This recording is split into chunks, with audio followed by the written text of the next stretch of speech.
ঘটনা আমরা খবর পাইছি প্রায় 10টা সোয়া 10টার দিকে যে রামছড়া কালীটিলা এখানে একটা ঘটনা হয়েছে এরকম যে ছেলে বাবার মারছে। তো এই খবর পাই আমরা বিশালগড় পিএসের 2-3 জন অফিসার আমি নিজে আসলাম এখানে। এসে দেখলাম যে জীবন সরকার বয়স 55 ইনজুরি অবস্থা আছে, মাথায় ইঞ্জুরি আছে, শক্ত কিছু বা দা বা কিছু দিয়া বা লাঠি দিয়া মারছে ইঞ্জুর পজিশনে। ওনাকে আমরা থানার গাড়ি দিয়ে শিফট করালাম বিশালগড় হাসপাতালে। ছেলে আঘাত করার পরে এখান থেকে পলায়ন করেছে। পারিবারিক বিষয় নিয়ে তাদের ঝগড়া হয়, ঝগড়া পরে উত্তেজিত হয়ে ছেলে আঘাত করে। কি নাম স্যার ছেলের, মানে অভিযুক্তের? মনোরঞ্জন সরকার।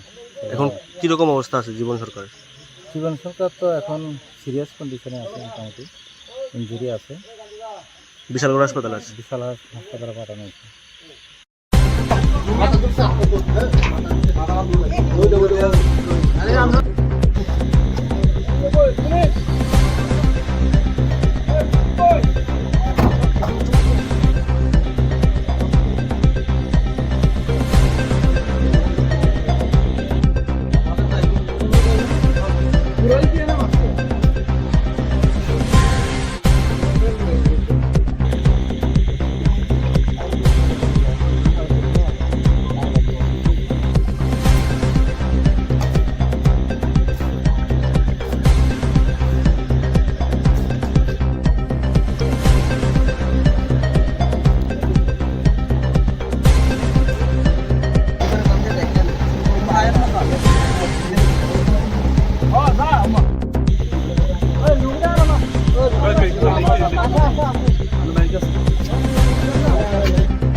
ঘটনা আমরা খবর পাইছি